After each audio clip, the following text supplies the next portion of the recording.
I want to thank Open Road Films for Marshall. We are so honored to have this, and Reggie's a friend of Floyd and I's, and thank you, Reggie. We are honored that you are gracing us with your film. It has amazing buzz, and we're so excited to screen this. Thank you, and thank you everyone for your support. I know a lot of you in the audience, you've been with us from day one when we were in Vineyard Haven at the Mansion House, and Zoe was in my belly, and Zaire was 1. So my son is like 6'2" now, so we appreciate it. Thank you very much.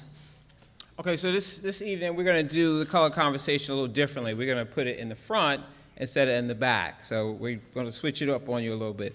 So this evening will feature Mr. Reginald Hudlin, Director of Marshall, and attorney Charles Chuck Walker Jr. will also serve as our moderator. Justice Thurgood Marshall represented Chuck's father, Charles Walker Sr., a Tuskegee Airman who was arrested in 1944 after being charged with mutiny when they entered an all-white officers' club in Indiana.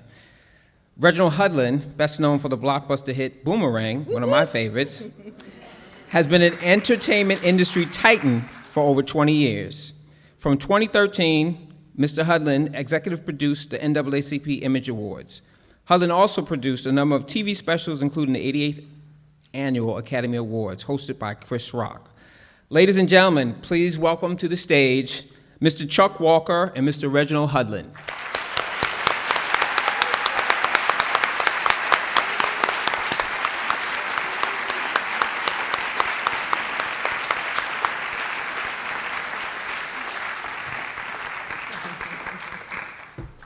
How you doing, sir? Thank you, sir. Thank you so much. Thank you.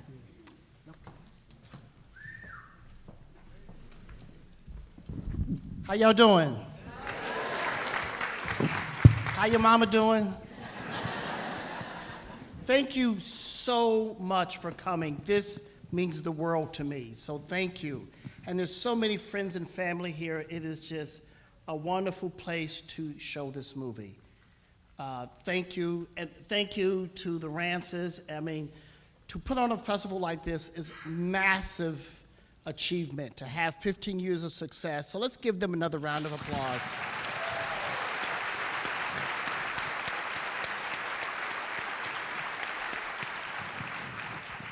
You can't make the movie if you have nowhere to show it, so God bless them. And, you know, the folks at the Smithsonian African American Museum, I mean, I presume everyone here has gone, but if you have not, this is a bucket list, make time to go event. And set aside all day. You need 3 days, but at least give it the first day. And you will be moved, you will laugh, you will cry, every chakra will be touched. It's a profound experience.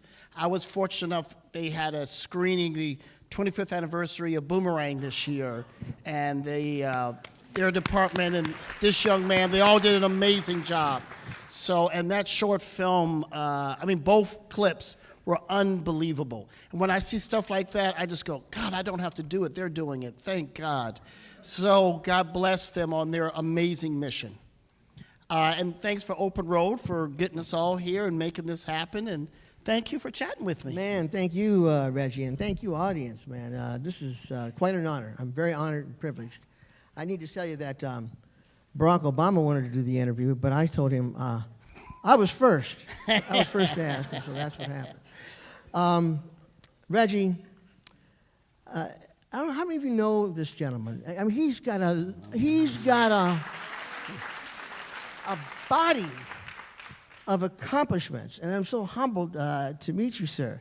I mean, you got what, close to 50 television where you did director and producer. You were born in Illinois, right? And East St. Louis. East St. Louis. Yeah. Grab your purse. You said Django, and congratulations on Boomerang and all these other great movies, Marshall. And Reggie also has a sterling interest that we share, comics. Yes. He does graphic novels. He's done close to 20 of them now. And Spider-Man, Black Panther, Shadow Man. So it's really, really, really good. No, thank you. I just want to know, Reggie, before we get too far along, I want to know, I want to introduce you to the audience. All right? So, audience, if you don't mind, I want you to I'm going to ask you a few questions. And I want you to, just by raising your hands, tell me if it's relevant, okay? How many of you or your parents went to a legally segregated school? Wow. Wow. It's quite a few. Now, how many of you or your parents were denied access to restaurants, hotels, theaters, required to sit in different parts of a bus? How many of you? Okay. Thank you. I wanted just to show you part of your audience, man. Because this man, we know so little about him. And I've had the pleasure of seeing that movie. And yeah, I'm a lawyer. And when I know there's some lawyers in this audience. I know there are. Yeah? You don't have to raise your hands, but how many of you, when you filled out your law school application, had that image of Thurgood Marshall in the back of your head? I'm certain you did. He was a rock we broke ourselves against. And you took on something that was humongous. All right. He was born in 1909, the same year the NAACP was established. This film takes place in 1941, the beginning of World War I. Jews are being ostracized. Blacks are at the nadir of segregation. Why would you take on such an amorphous project that has so much import? You know, why would you take on something like that? Well, for me, Thurgood Marshall is, even though he is lauded, of course, he is, to me, underrated as one of the titans of American history. I mean, if you're going to add a face onto Mount Rushmore, I think it'd have to be Thurgood Marshall.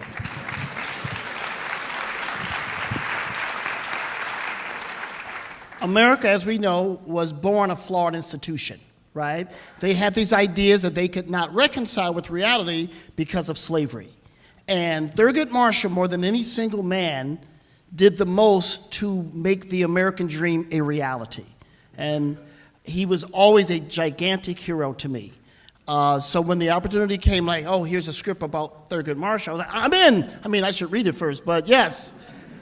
But this was an atypical script, right? Yeah, well, that was the exciting thing, because what you're about to see is not a cradle-to-grave biopic. We're not telling his entire life story, nor are we telling Brown versus the Board of Education, which everyone should learn by 5th grade.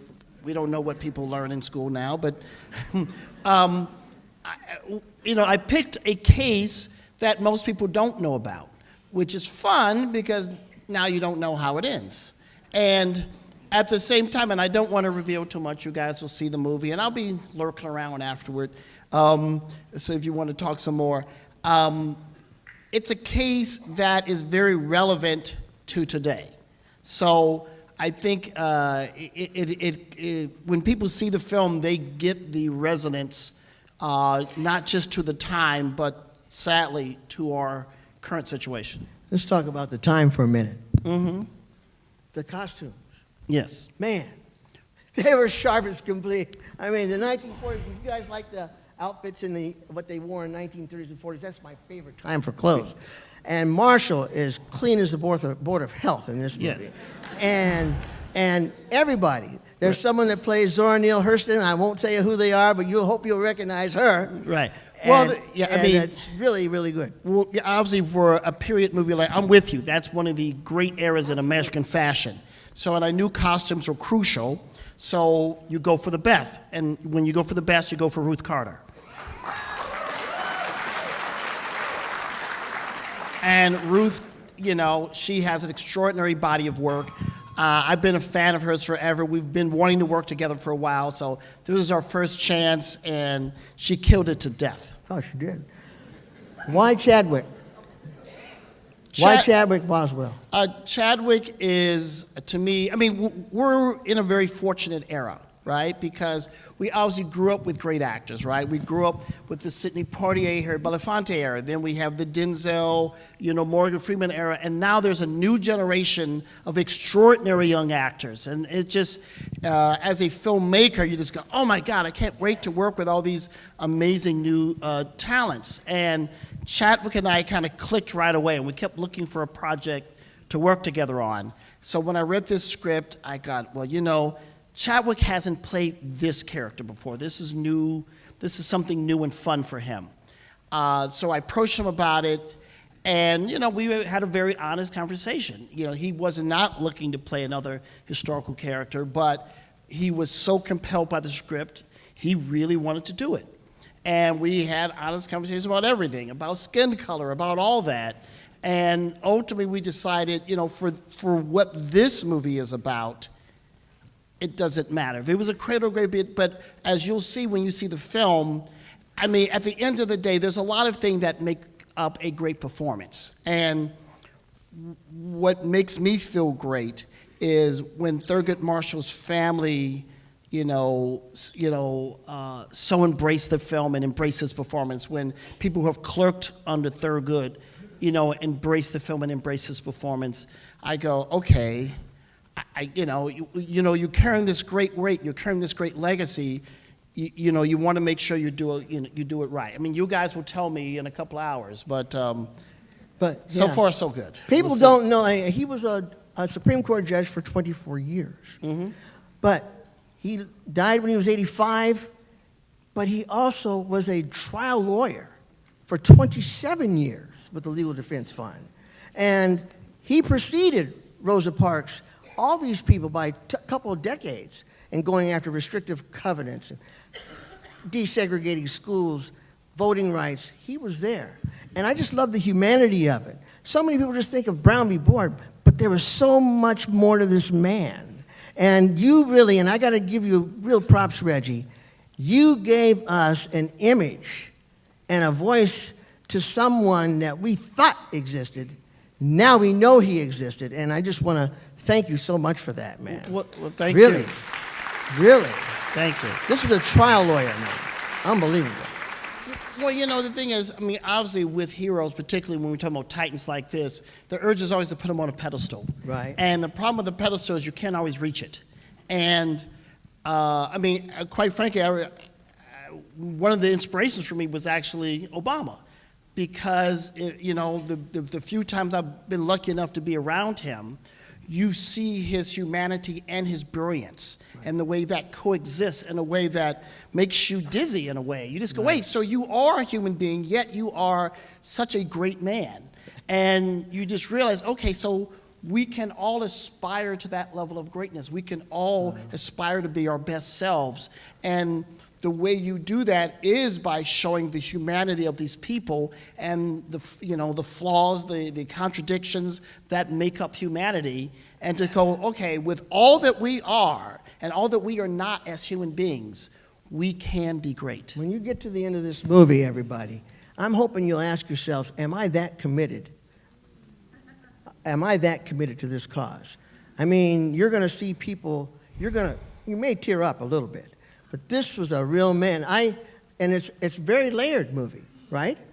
It's got it has a Jewish-black relationship, and remember, this is 41, the beginning of World War II. It has a real significant love story with him and Buster.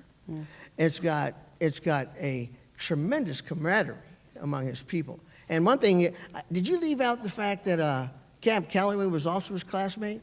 Yeah, I y'all knew that Langston Hughes, Cab Calloway, and Kwame Nkrumah were his classmates? Well, and this is the thing. We tried to cram in literally as much as possible. I understand. And sometimes you have to make hard choices. Well, no. No, you did the right thing. But the fact is, yes, this was a time of titans. Right. This is a time of, and they sharpened each other's swords.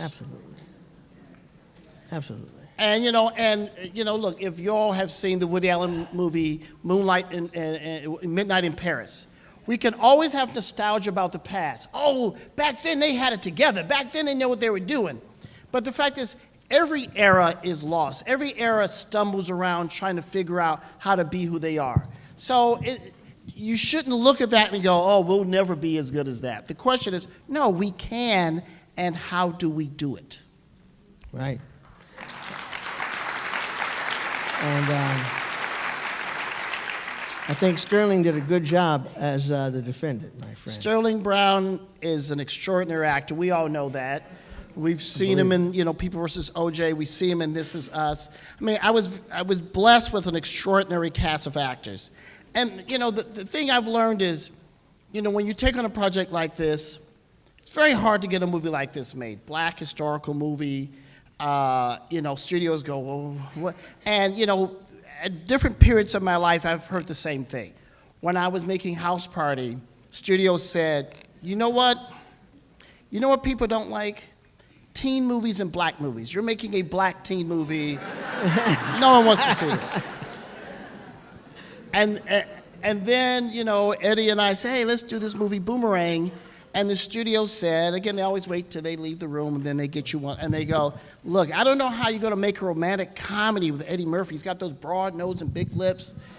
And you go, wow, you said that for real, like it was okay. And, even with Django, they said, what doesn't travel? Black movies and Westerns. You're making a black Western. Nobody wants to see it. So every time they say the same thing, that there's a historical precedent that says this isn't going to work. And I look at them and I go, if you were right, I wouldn't be looking at you. I am a living refutation of your ignorance.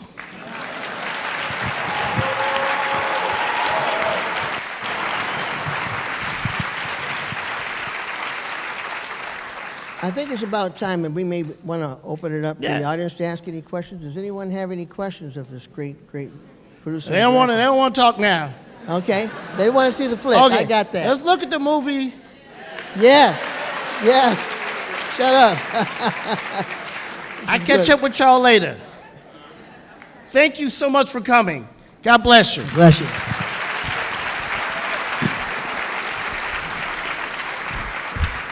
I just want to say one thing. When you finish seeing it, Reggie, if you don't walk away with an armful of Oscars, I'm going to call Hollywood and I'm going to call the NAACP and have them do a ban, travel ban on Hollywood. That's what I'm talking about. We just do it. We're just trying to tell our story. That's all I'm trying to do.